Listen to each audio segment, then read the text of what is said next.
Shalom, pagi hari ini saya percaya ada kuasa Tuhan, ada hadirat Tuhan di tengah kita. Ketika kita menyembah Tuhan, saya percaya Dia Allah yang setia, Dia Allah yang sungguh setia buat kehidupan kita, menantikan kita untuk datang di hadirat-Nya dalam penyembahan. Mari kita siapkan hati kita dengan sungguh-sungguh di hadapan Tuhan. Pagi hari ini kita mau benar-benar letakkan setiap beban hidup kita. Kita mau fokus untuk menyembah Tuhan. Mari kita siapkan hati kita. Bapa, kami bersyukur Tuhan buat pagi hari ini. Sungguh anugerah-Mu sungguh besar buat setiap kami Tuhan. Bahwa pagi hari ini kami boleh datang untuk menyembah Engkau, memuliakan nama-Mu.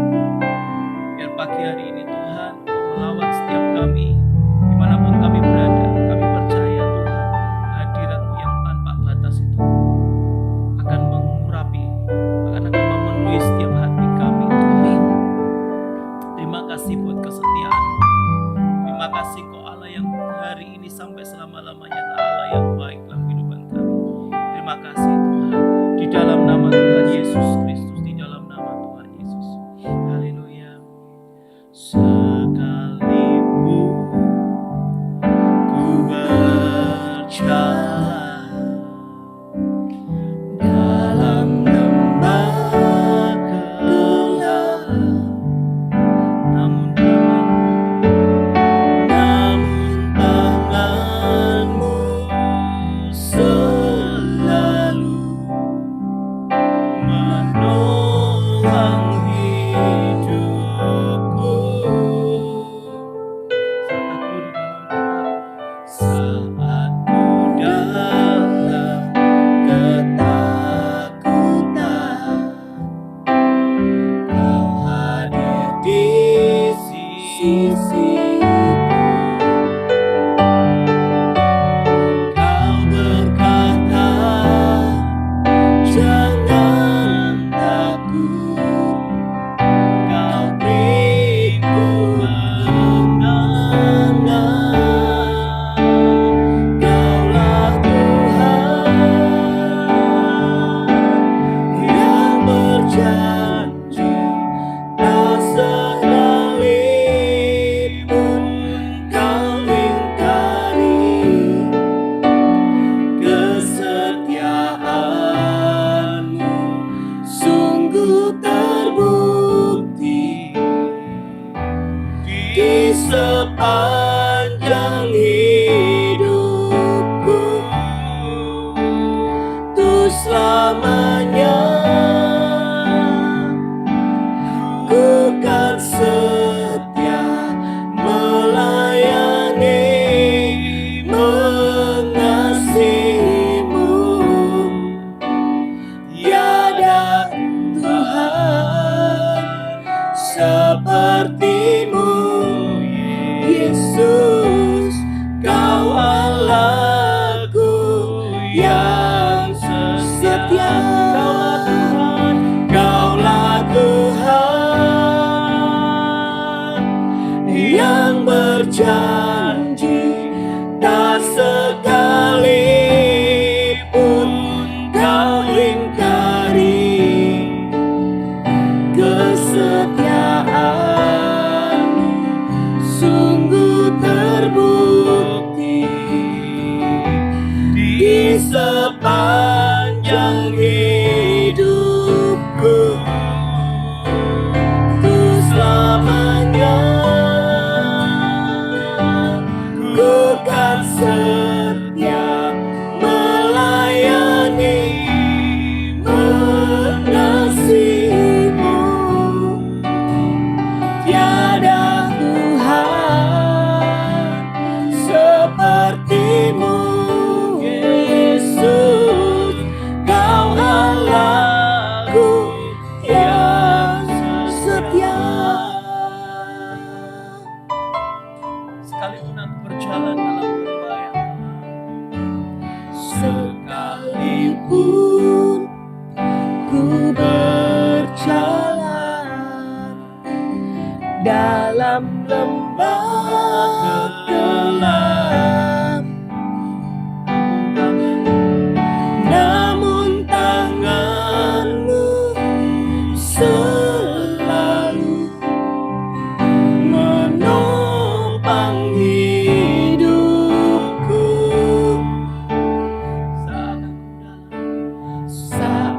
ku dalam ketakutan, Kau hadir di sisiku. Kau berkata, jangan takut, Kau beriku kemenangan. Kaulah Tuhan yang berjanji, tak sekalipun Kau ingkari. Kesetiaan-Mu sungguh terbukti di sepanjang hidupku. Ku selamanya ku kan setia melayani, mengasihi-Mu. Tiada Tuhan seperti-Mu, Yesus. Kau Allahku yang setia. Kaulah Tuhan, Kaulah Tuhan yang berjanji, tak sekalipun Kau ingkari.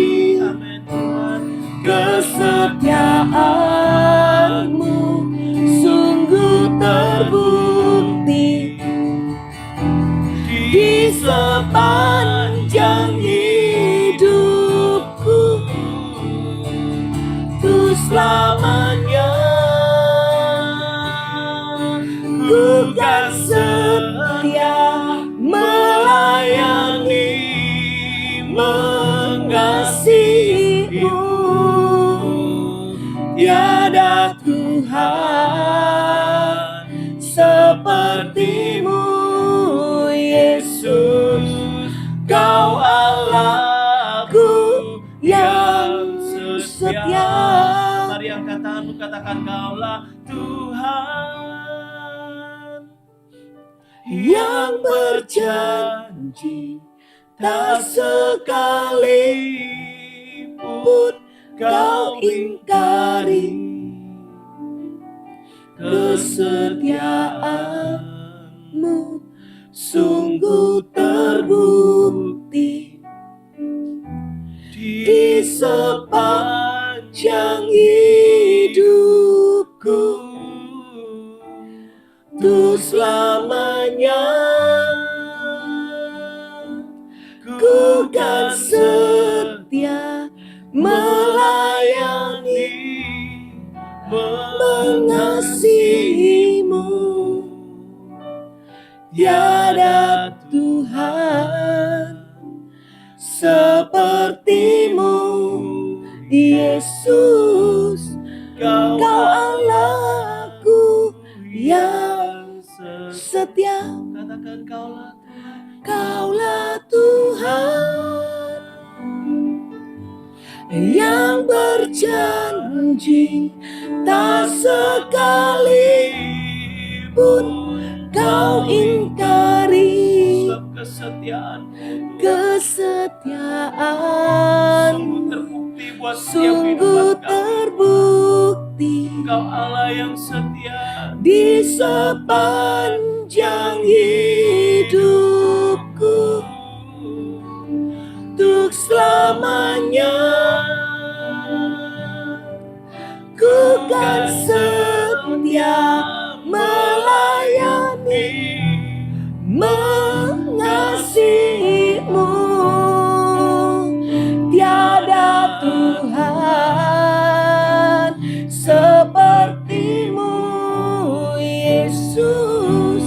Kau Allahku yang setia. Kaulah Tuhan yang berjanji, tak sekalipun Kau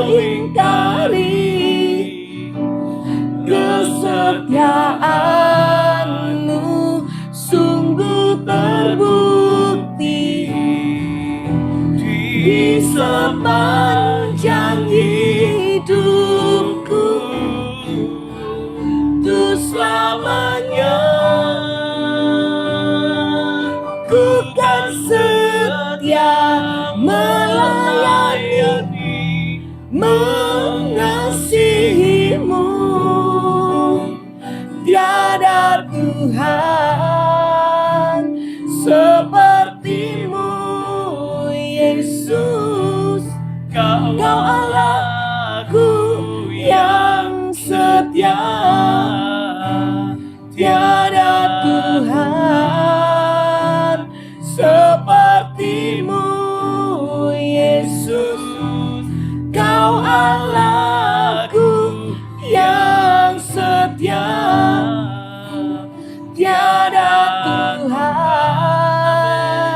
sepertimu, Yesus.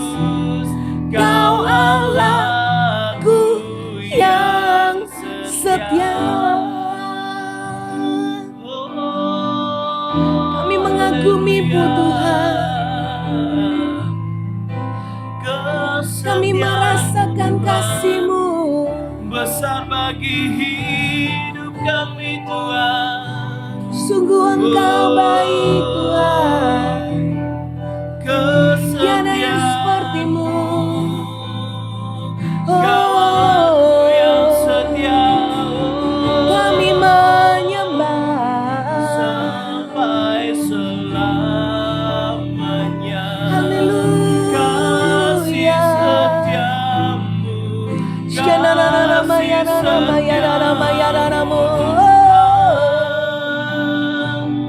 bagi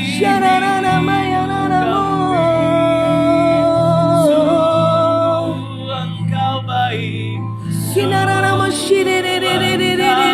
baik Tuhan. Haleluya.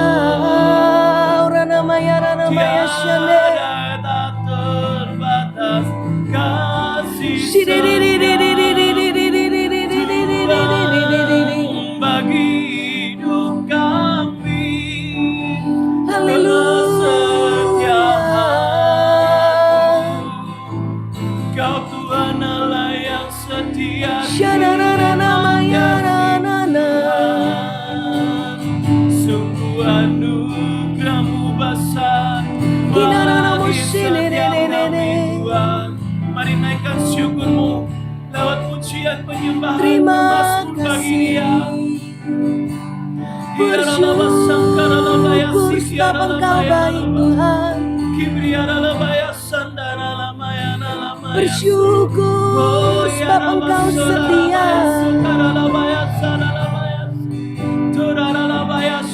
Haleluya.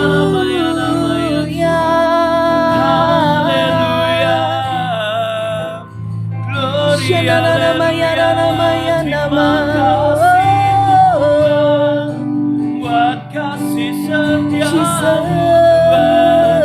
Engkau sungguh baik untuk selama-lamanya.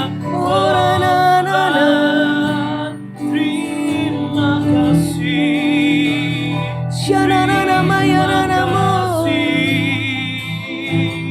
Sungguh besar anugerah-Mu. Kami bersyukur buat kebaikan-Mu Tuhan. Kami bersyukur buat penyertaan-Mu, buat perlindungan-Mu, buat kasih setia-Mu. Terima kasih Tuhan. Haleluya. Glory, kiara lama yaso, kiara lama yaseo. Haleluya. Oh, oh. Haleluya. Haleluya. Oh Tuhanku.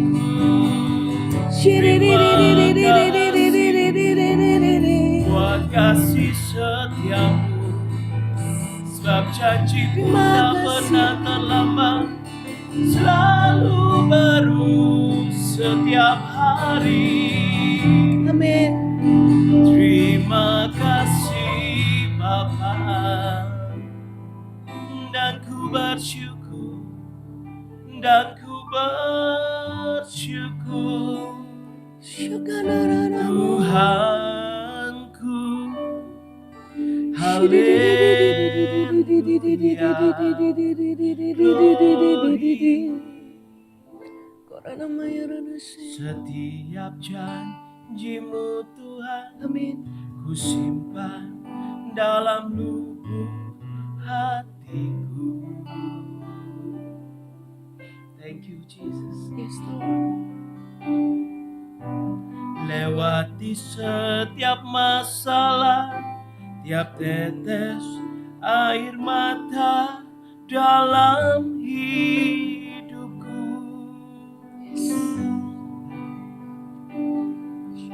Janji-Mu menopang hidupku, kasih-Mu menuntun langkahku dalam setiap waktu. Penolongku yang aku percaya. Katakan setiap janji-Mu Tuhan. Haleluya. Setiap janji-Mu Tuhan, ku simpan dalam lubuk hatiku. Lewati setiap masalah, amin. Lewati setiap masalah, tiap tetes air mata dalam hidupku. Janji-Mu Tuhan, janji-Mu menopang hidupku, kasih-Mu menuntun langkahku dalam setiap waktu. Penolongku yang aku percaya. Katakan terima kasih.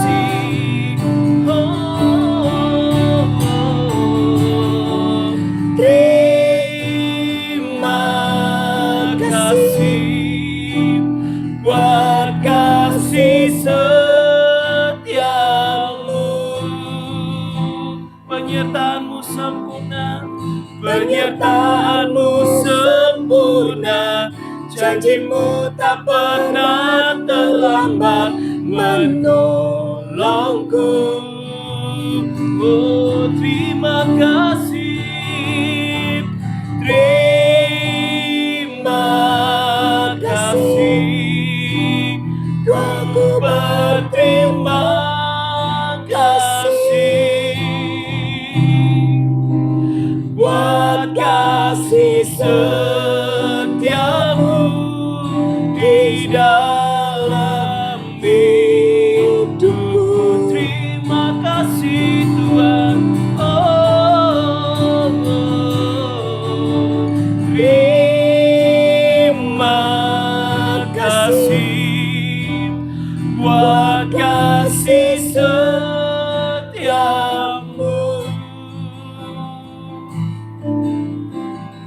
Penyertaan-Mu sempurna, janji-Mu tak pernah terlambat menolongku.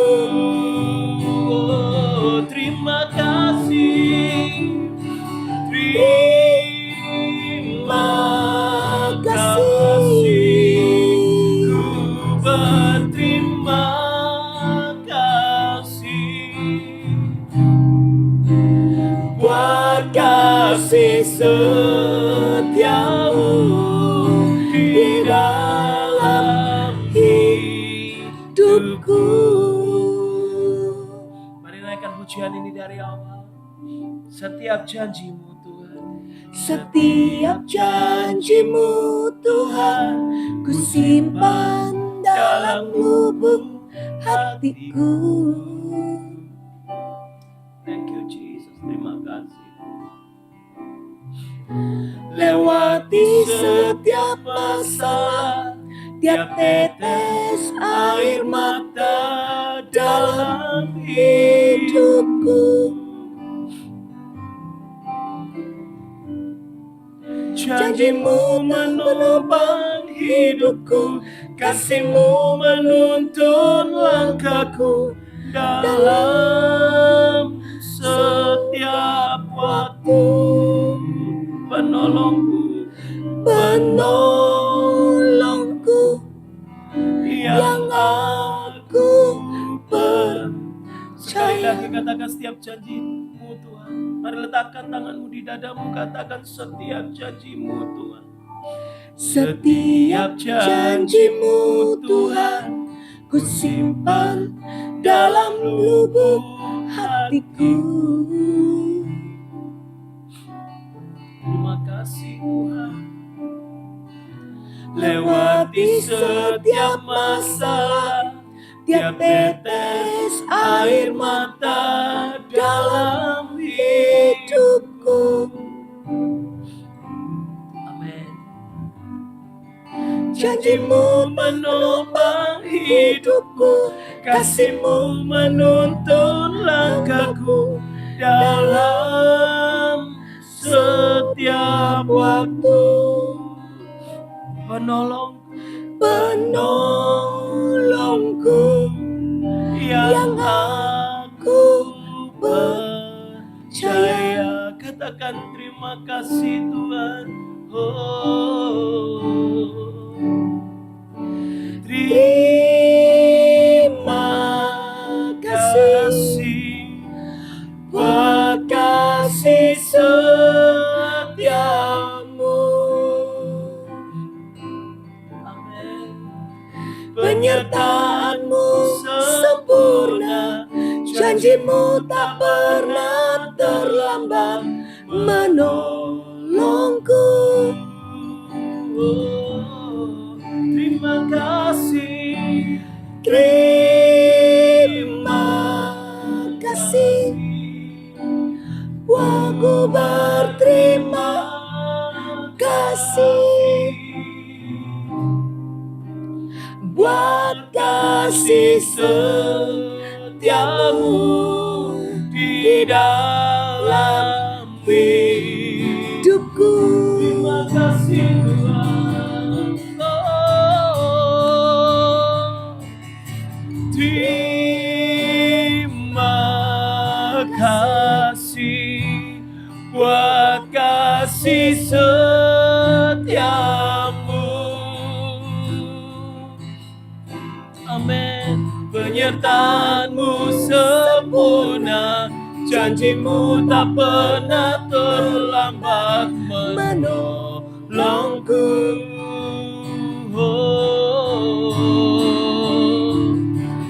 Terima kasih, ku berterima kasih buat kasih setiamu di dalam hidupku. Terima kasih.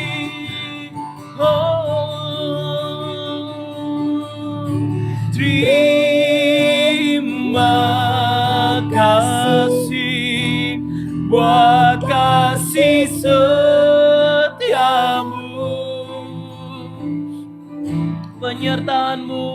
Penyertaanmu sempurna, janjimu tak pernah terlambat menolongku.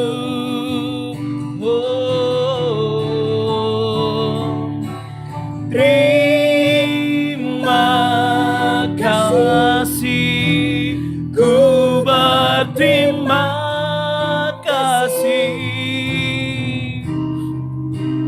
buat kasih setiamu di dalam hidup. Sekali lagi katakan terima kasih Tuhan. Terima kasih buat kasih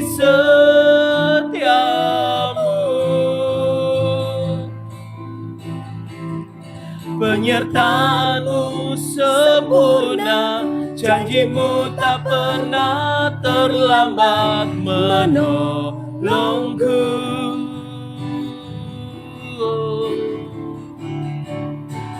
Terima kasih, ku berterima kasih buat kasih setiamu di dalam hidupku, buat kasih setiamu Tuhan, buat kasih setiamu, buat kasih setiamu, buat kasih setiamu,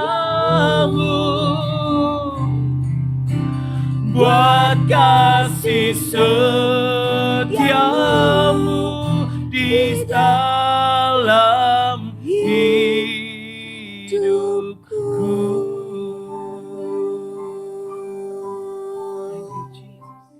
Sungguh pengharapan kami hanya di dalam-Mu Tuhan. Amin Tuhan.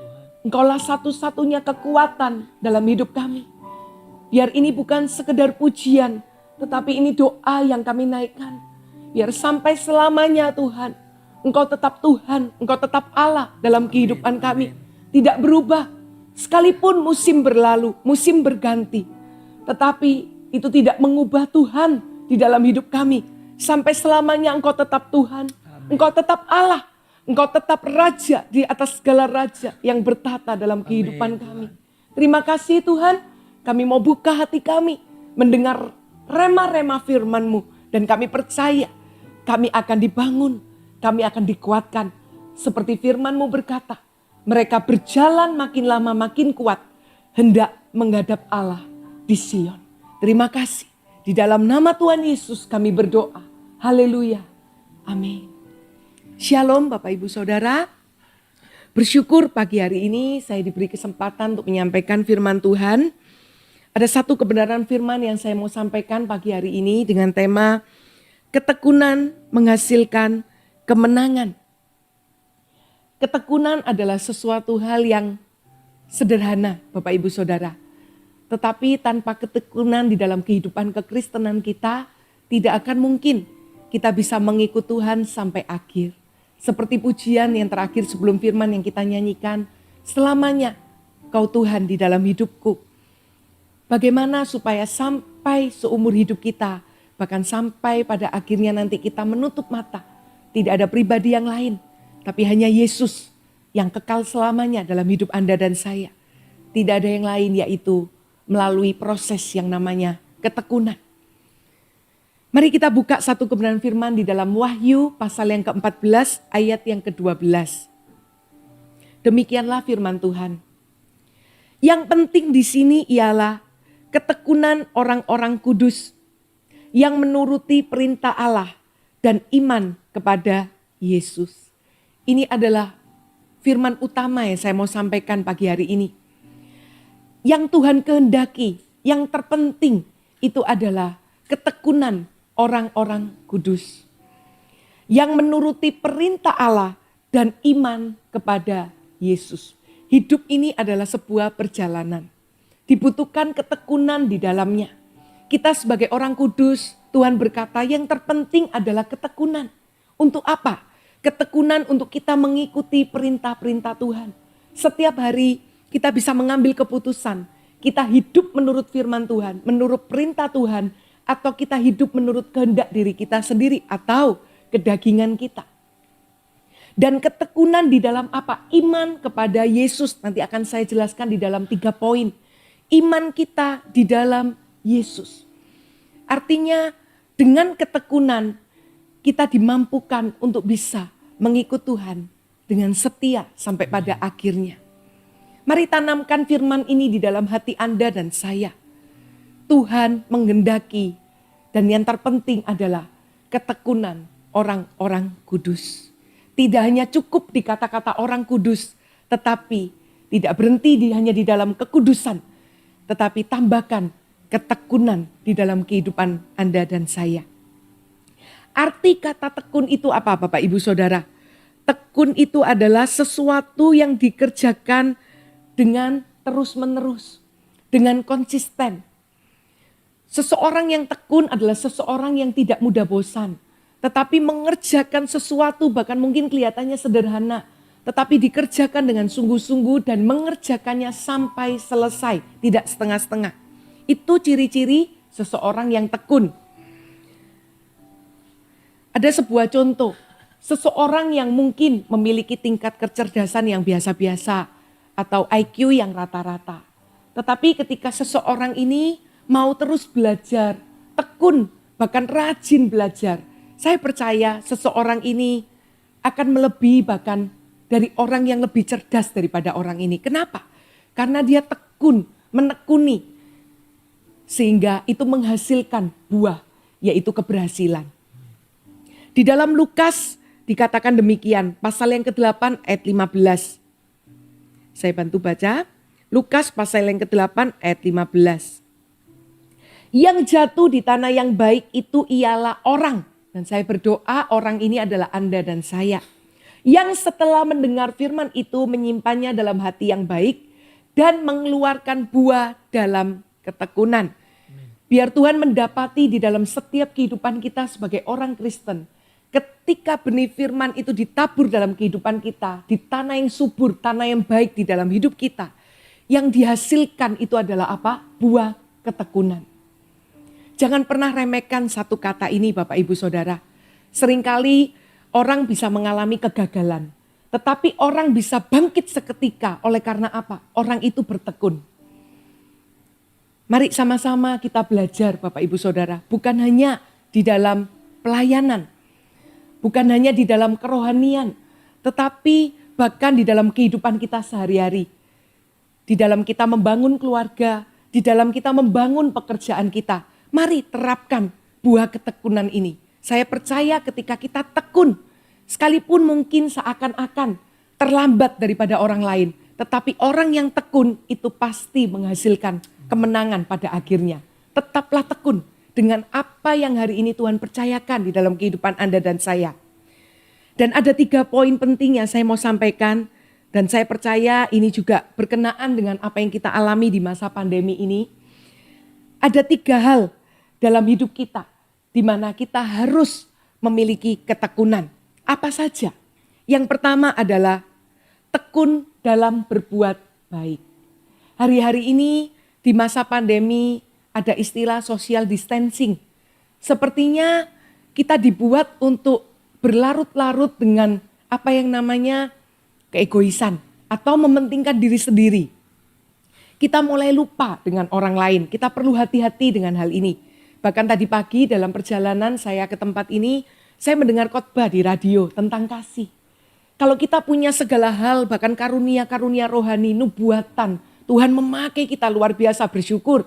Tetapi kalau tidak ada kasih di dalamnya, maka semua itu kosong. Semua itu sia-sia, tidak berarti.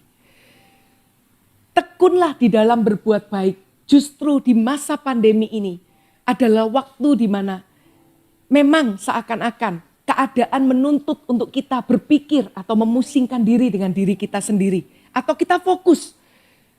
Aku harus berusaha ini supaya aku mengalami kebangkitan. Aku harus berusaha di masa pandemi supaya mengalami kesuksesan. Ya, itu baik. Tetapi hati-hati. Jangan sampai malah kita menjadi orang yang mementingkan diri sendiri di hari-hari terakhir ini. Tapi justru di masa pandemi ini kesempatan untuk kita terus tekun berbuat baik.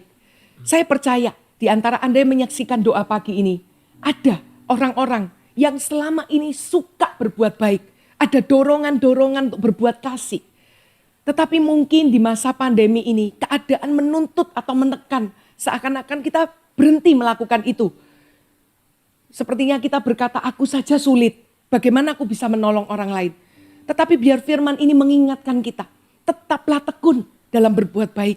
Sekalipun keadaan tidak baik, itu tidak mengubah kasih kita kepada Tuhan dan kepada sesama. 2 Tesalonika 3 ayat 13, kita baca ayat ini. Tekun di dalam berbuat baik. 2 Tesalonika 3 ayat yang ke-13. Dan kamu saudara-saudara, Janganlah jemu-jemu berbuat apa yang baik. Janganlah jemu-jemu berbuat apa yang baik. Ada satu contoh di dalam firman Tuhan yang kita mungkin sering ya dengar Bapak Ibu. Tetapi kemarin ketika saya mempersiapkan ayat ini, saya diingatkan untuk sekali lagi mengingatkan firman Tuhan ini kepada Anda. Di ayat yang ke-30 sampai dengan ayat yang terakhir. Di sana ada seseorang yang turun dari Yerusalem ke Yeriko. Ia jatuh ke tangan penyamun yang bukan saja merampoknya habis-habisan, tetapi yang memukulnya sesudah itu meninggalkannya setengah mati dalam kondisi yang sekarat. Kebetulan ada seorang imam turun melalui jalan itu. Ia melihat orang itu tetapi ia melewatinya dari seberang jalan. Kita perlu garis bawahi. Sampai hari ini ayat ini terus berbicara dalam hidup saya. Jabatan tidak menentukan seseorang itu bisa tetap bahkan memiliki kasih atau berbuat baik. Karena itu kita harus berhati-hati. Hari ini yang menjamin hidup kita itu Tuhan, bukan pelayanan, bukan jabatan kita bahkan. Padahal ini imam, tetapi ketika melihat orang yang hampir sekarat setengah mati. Saya pernah ya ketika perjalanan saya melihat orang kecelakaan. Dan teman saya berkata, aduh itu berdarah-darah. Itu sepertinya sekarat, jadi darah itu udah keluar di mana-mana. Saya gak berani lihat. Nah kondisi orang di firman ini seperti itu. Karena dikatakan sudah setengah mati, sekarat. Tapi ketika imam lewat, imam itu siapa? Dilambangkan sebagai hamba Tuhan pada zaman itu. Cuman melihat, bahkan melihatnya dari seberang. Seperti itu ya, tidak mau mendekati.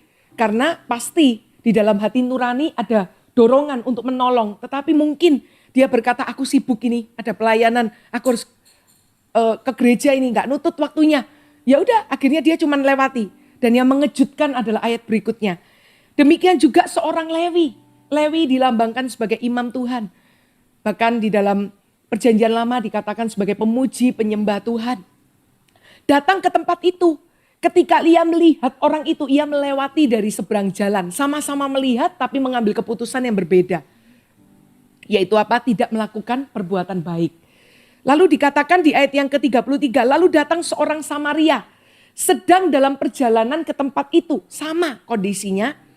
Dan ketika ia melihat orang itu, tergeraklah hatinya oleh belas kasihan. Apa yang membuat Anda dan saya, bahkan di musim ini bisa terus tekun berbuat baik, yaitu belas kasihan Tuhan.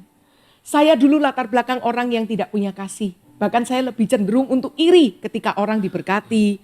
Bahkan cenderung untuk sombong. Ada banyak dosa-dosa dalam diri saya. Tetapi berjalan dengan waktu di dalam kekristenan, saya belajar dari orang-orang di sekeliling saya, saudara-saudara seiman. Bagaimana ada satu rekan dalam pelayanan, dia pun masih berjuang di dalam keuangan. Tetapi dia tidak pernah pelit memberikan sesuatu kepada orang yang kekurangan. Dari situ prinsip hidup saya berubah. Dan belas kasihan Tuhan itu semakin menguasai hati saya. Dikatakan di ayat 34, ia pergi kepadanya dan dilakukanlah perbuatan baik. Membalut luka-lukanya. Sesudah ia menyiramnya dengan minyak dan anggur. Saya itu tersentuh ya. Seperti ini aja Tuhan itu tulis. Artinya apa? Sekecil apapun perbuatan baik yang Anda dan saya lakukan. Sekalipun di tempat tersembunyi tidak ada seorang pun tahu. Ketika Anda tekun melakukannya. Mungkin sampai hari ini Anda berkomitmen memberi makan kepada seseorang. Saya gak tahu itu siapa. Dan Anda tekun melakukannya. Percayalah. Tuhan mencatat setiap apa yang Anda lakukan. Bahkan itu berkenan di hati Tuhan. Kemudian ia menaikkan orang itu ke atas keledai tunggangannya sendiri. Lalu membawanya ke tempat penginapan dan merawatnya. Kalau bukan karena belas kasihan tidak mungkin. Keesokan harinya ia menyerahkan 2 dinar kepada pemilik penginapan itu, katanya, rawatlah dia dan jika kau belanjakan lebih dari ini, aku akan menggantinya waktu aku kembali. Saya cuma belajar dari ayat ini apa? Ketika kita melakukan perbuatan baik, lakukan itu sampai akhir, sampai selesai. Jangan setengah-setengah. Tapi lakukan itu dengan sepenuh hati. Dan saya percaya sesuatu yang dilakukan dengan hati, dengan sungguh-sungguh, itu pasti hasilnya itu luar biasa. Mari di musim ini kita tidak menjadi egois. Tapi kita belajar untuk terus tekun berbuat baik. Saya punya prinsip dalam kehidupan saya. Apa yang Tuhan taruh dalam hidup saya atau apa yang Tuhan titipkan, yaitu berkat yang paling murah dalam hidup Anda dan saya, yaitu apa? Uang. Itu pun saya menyadari bukan untuk saya. Kalau saya dalam sebuah perjalanan tiba-tiba digerakkan memberikan kepada seseorang, saya tahu berarti itu hanya berkat yang Tuhan titipkan di dompet saya. Dan sayalah yang dipakai Tuhan menjadi alat untuk menyalurkan berkat tersebut. Mari di musim ini saya berdoa supaya tidak ada seorang pun daripada anak-anak Tuhan yang mungkin kita tetap beribadah, kita tetap setia mengikut Tuhan. Tapi jangan sampai kita kehilangan ini, yaitu apa? Kasih kepada sesama.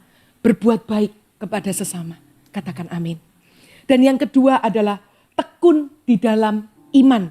Kolose pasal yang pertama ayat yang ke-23. Kolose 1 ayat yang ke-23 saya bacakan. Sebab itu kamu harus bertekun dalam iman. Seperti tadi yang kita baca di ayat awal, Wahyu 14 ayat 12. Kita harus tekun di dalam iman kepada Yesus. Sebab itu kamu harus bertekun dalam iman. Tetap teguh dan tidak bergoncang. Dan jangan mau digeser dari pengharapan Injil. Yang telah kamu dengar dan yang telah dikabarkan di seluruh alam di bawah langit. Dan yang aku ini Paulus telah menjadi pelayannya. Setiap hari kita tidak pernah mengundang masalah itu datang. Siapa yang mau masalah ada dalam hidup kita? Tidak mau. Tetapi terkadang hal-hal yang tidak terduga masalah itu bisa datang. Karena itu setiap hari dibutuhkan iman. Iman kepada siapa? Iman kepada Yesus. Karena itu yang membuat kita kuat, kita teguh di dalam Tuhan. Kita bisa melewati hari lepas hari. Bahkan yang mungkin kita berpikir kemarin tuh, aduh ada banyak masalah yang kuhadapi. Sepertinya sulit. Tetapi toh akhirnya hari ini kita masih bisa bangun dan kemarin sudah berlalu. Karena firman Tuhan berkata, setiap hari itu ada kesudahannya masing-masing. Setiap hari itu memang mungkin diizinkan masalah itu ada. Tapi selalu ada akhirnya. Setiap masalah bahkan ada kadaluarsanya. Tidak mungkin selamanya dalam hidup kita. Dan kalau kita memiliki iman kepada Yesus, itu adalah yang luar biasa.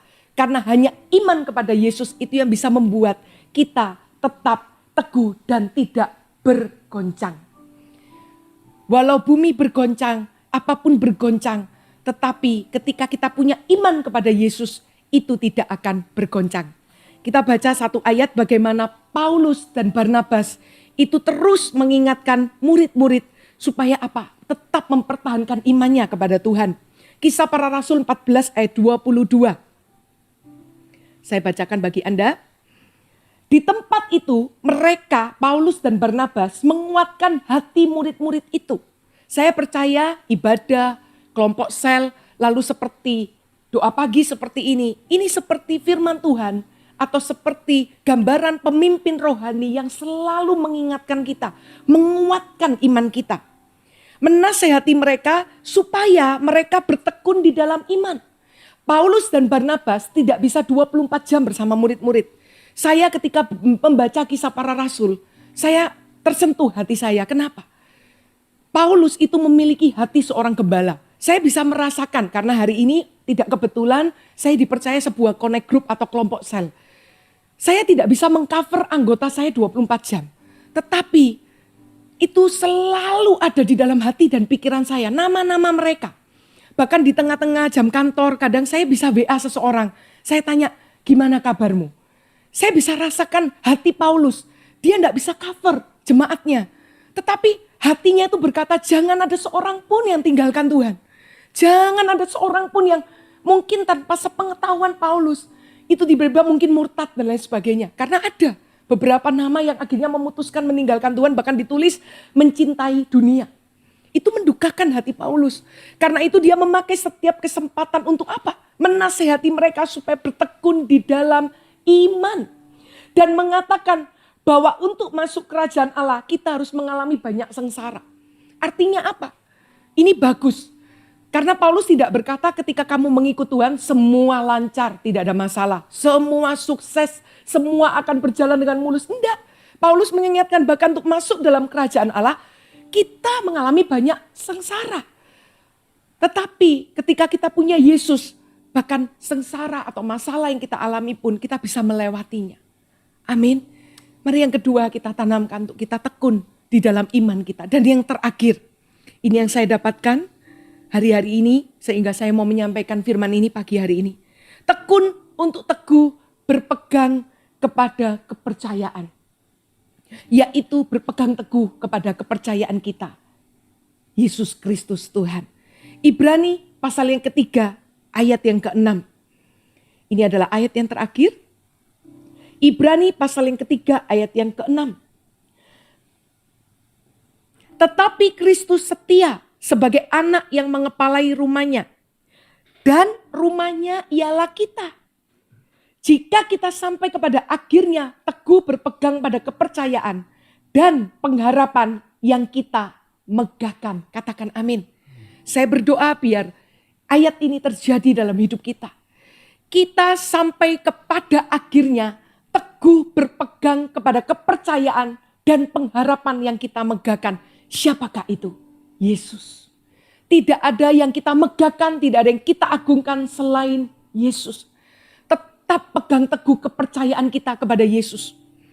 Tidak peduli berapa tahun sejak hari ini kita sudah bertobat. Mungkin ada di antara kita yang sudah 20 tahun, sudah 10 tahun, 5 tahun, atau mungkin baru kemarin Anda menerima Yesus sebagai Tuhan dan Juru Selamat. Tetap pegang teguh kepercayaan kita kepada Yesus. Hari-hari ini tidak sengaja ketika saya memfollow up anggota CG, tiba-tiba saya digerakkan untuk mendoakan keluarganya. Dan salah satunya saya mendoakan papanya. Dengan singkat di telepon itu saya mendoakan beliau menerima Yesus sebagai Tuhan dan Juru Selamat. Lalu tidak berselang waktu lama saya juga dikenalkan seorang anggota CG, orang baru atau jiwa baru. Baru mau menjadi Kristen. Dan saya langsung di telepon itu menanyakan, apakah Anda mau percaya dan menerima Yesus sebagai Tuhan dan Juru Selamat? Iya, saya mau. Tidak pakai lama. Lalu saya berdoa dan dia menirukan doa pertobatan. Mengaku Yesus sebagai Tuhan dan Juru Selamat. Bapak Ibu Saudara, justru semakin di dalam ministry ini saya mendoakan orang-orang menerima Yesus. Itu semakin mencelikkan dan menyadarkan dan mengingatkan saya. Bahwa tidak peduli berapa tahun saya mengikuti Yesus. Tetapi semakin ada orang-orang percaya Yesus hari-hari ini. Semakin kepercayaan saya kepada Yesus semakin kuat. Saya harus semakin bonding dengan Tuhan, bukan semakin jauh. Saya tidak ingin mendoakan orang terima Yesus bahkan yang terakhir oleh anugerah Tuhan. Papa saya 2017 mau ke gereja, tetapi saya menanyakan secara langsung, sempat mau didoakan juga. Papa mau percaya Yesus karena itu harus meninggalkan penyembahan berhala di masa yang lalu. Dan saya tahu itu tidak mudah, itu sebuah ikatan bertahun-tahun lamanya sejak beliau kecil. Dan saya terkejut. Dari mulutnya beliau berkata, mama saya berkata, sudahlah percaya Yesus. Anak-anak sudah percaya Tuhan semua. Dan akhirnya papa saya berkata, iya. Saya langsung dengan cepat tidak berlama-lama, papa ikuti doa saya. Dan papa saya mengikuti, mengaku dosa, percaya Yesus. Saya peluk beliau. Wow, satu orang diselamatkan seisi surga. Bersorak-sorai. Bahkan saya melihat pertobatan papa saya. Itu memotivasi saya untuk saya harus terus memiliki kasih mula-mula dengan Tuhan. Tetaplah teguh berpegang. Dan yang terakhir, Ibrani pasal yang ke-10 ayat yang ke-36. Dikatakan demikian. Saya bacakan bagi Anda. Sampai dengan 39. Sebab kamu memerlukan ketekunan. Supaya sesudah kamu melakukan kehendak Allah, kamu memperoleh apa yang dijanjikan itu.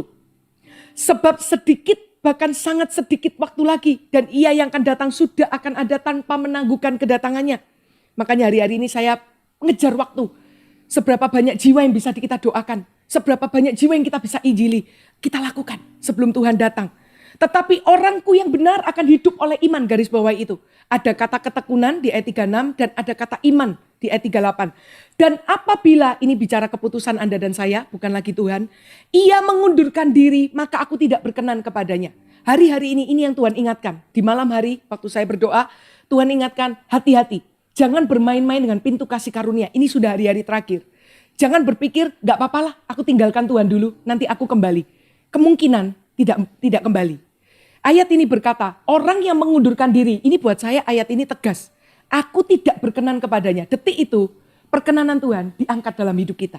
Jadi hati-hati dengan jangan bermain-main dengan pintu kasih karunia. Dan kalaupun hari ini kita sedang goyah, kerohanian kita, iman kita sedang goyah. Cepat datang kepada Tuhan, itu yang pertama. Yang kedua, datanglah kepada gembala atau pemimpin rohani. Supaya apa? Seperti Paulus dan Barnabas tadi. Hati kita, iman kita dikuatkan kembali. Dan yang terakhir, tetapi kita bukanlah orang-orang yang mengundurkan diri. Wow, Tuhan itu luar biasa. Tuhan mengklaim kita. Tidak ada seorang pun. Kita ini bukan orang-orang yang mengundurkan diri dan binasa. Garis bawah itu, kalau kita mengundurkan diri dan kita tidak punya kesempatan pada akhirnya kembali ke Tuhan, ini endingnya yaitu binasa. Tetapi orang-orang yang percaya dan yang beroleh hidup, katakan amin. Bagi saya ini perkataan peneguhan Tuhan sebagai Bapa dalam hidup kita. Kita bukan orang-orang yang mengundurkan diri dan binasa. Tetapi kita ini orang-orang yang tekun, setia sampai akhir. Bahkan beroleh hidup yang kekal. Katakan amin. Mari kita angkat tangan kita bersama. Saya mau menaikkan pujian ini sampai akhir. Ku menutup mata. Sampai akhir ku menutup mata. Amin. Ku tetap setia menanti janjimu.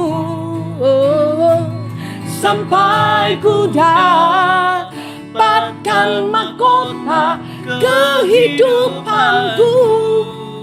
Ku tetap setia untuk melayanimu. Sekali lagi. Sampai akhir biar kami setia Tuhan. Amin. Karena kami tahu ketekunan yang kami lakukan itu menghasilkan kemenangan Tuhan. Sampai ku dapatkan mahkota kehidupanku. Amin. Ku tetap setia untuk melayanimu. Mari kita angkat tangan kita. Tuhan, kami percaya firman yang disampaikan pagi ini tidak pernah sia-sia, tetapi jatuh di tanah hati yang baik. Kami mau bahkan di musim yang kelihatannya sulit atau musim masalah ini, kami mau tetap tekun Tuhan. Kami mau tekun di dalam berbuat baik. Kami mau tekun untuk tetap mengasihi sesama seperti diri kami sendiri. Kami mau tetap tekun di dalam iman pengharapan kami mengikut Tuhan. Tidak tergoncangkan. Dan kami mau tetap tekun kepada kepercayaan kami kepada Yesus. Tidak boleh berubah. Sampai selamanya hanya satu nama yang kami sembah. Hanya satu nama yang kami puja dalam hidup kami, yaitu Yesus Kristus Tuhan. Terima kasih Tuhan. Mari kita terima berkat daripada Allah Bapa di surga. Terimalah berkat daripada Tuhan Yesus Kristus. Dan terimalah berkat penyertaan Allah Roh Kudus yang menyertai kita dahulu, sekarang, dan sampai selama-lamanya. Terimalah kemenangan dan terimalah kemuliaan Tuhan. Oleh karena kita adalah orang-orang kudus yang tekun di hari-hari yang terakhir ini. Di dalam nama Yesus, haleluya, amin. Tuhan Yesus memberkati, sampai bertemu Sabtu depan.